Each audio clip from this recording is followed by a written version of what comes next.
आओ दोस्तों, आज हम सुनते हैं बड़ी मजेदार कहानी मारीच और सुबाहु का वध की कथा।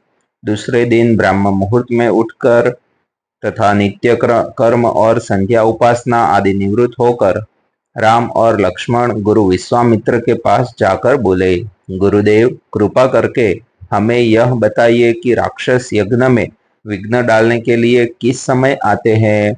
यह हम इसलिए जानना चाहते हैं कि कहीं ऐसा न हो कि हमारे अनजाने में ही वे आकर उपद्रव मचाने लगे। दशरथ के वीर पुत्रों ने इन उत्साह भरे इन वचनों को सुनकर वहां पर उपस्थित समस्त ऋषि मुनि अत्यंत प्रसन्न हुए और बोले, हे रघुकुल भूषण राजकुमारों, यज्ञ की रक्षा करने के लिए तुमको आज से 6 दिनों तक तथा रात्रियों तक पूर्ण रूप से सावधान मुद्रा में और सजाग रहना होगा। इन 6 दिनों में विश्वामित्र जी मौन होकर यज्ञ करेंगे। इस समय भी वे तुम्हारे किसी भी प्रश्न का उत्तर नहीं देंगे, क्योंकि वे यज्ञ की दीक्षा ले चुके हैं। सूचना पाकर राम और लक्ष्मण दोनों भाई अपने समस्त शास्त्रों से सुसज्जित होकर यज्ञ की रक्षा में तत्पर हो गए।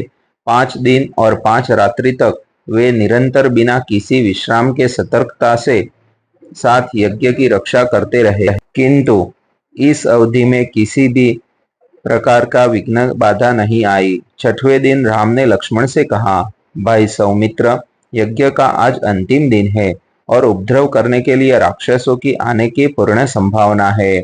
आज हमें विशेष रूप से सावधान रहने की आवश्यकता है। तनिक भी असावधानी से मुनिराज का यज्ञ और हमारा परिश्रम निष्फल होकर और निरर्थक हो सकते हैं। राम ने लक्ष्मण को अभी सचेष्ट किया ही था कि यज्ञ सामग्री, चमस, समिधा आदि अपने आप भभक उठे। आकाश से ऐसी ध्वनि आने लगी जैसे मेघ गरज रहे हो और सैकड़ों बिजलियां तड़क रही हो। इसके पश्चात मारीच और सुबाहु की राक्षसी सेना रक्त, मांस, मज्जा, अस्थियां आदि की वर्षा करने लगी। रक्त गिरते देखकर राम ने उपद्रवकारियों पर एक खोजपूर्ण दृष्टि डाली। आकाश में मायावती राक्षसों की सेना को देखकर राम ने लक्ष्मण से कहा, लक्ष्मण, तुम धनुष पर शर संधान करके सावधान हो जाओ। मैं मानवास्त्र चलाकर इन महापापियों की सेना का अभिनाश किए देता हूँ। यह कहकर राम ने असाधारण फुर्ती और कौशल का प्रदर्शन करते हुए उन पर मानवास्त्र छोड़ा।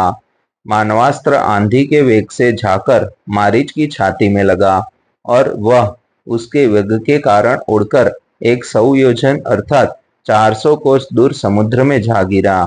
इसके पश्चात राम ने आकाश में आग्नेयास्त्र फेंका, जिससे अग्नि की एक भयंकर ज्वाला प्रस्फुटित हुई और उसने सुबाहु को चारों ओर से आवृत कर लिया। इस अग्नि की ज्वाला ने क्षण भर में इस महापापी को जलाकर भस्म कर दिया।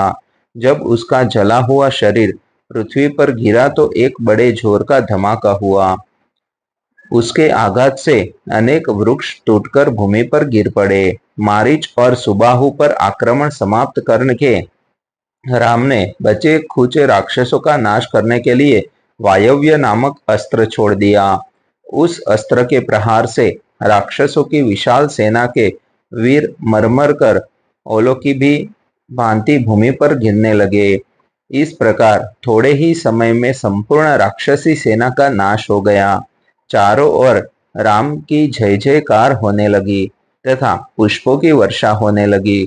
निर्विघ्न यज्ञ समाप्त करके मुनि विश्वामित्र यज्ञ वेदी से उठे और राम को हृदय से लगाकर बोले, हे रघुकुल कमल, तुम्हारे भुज बल के प्रताप और युद्ध कौशल से आज मेरा यज्ञ सफल हुआ।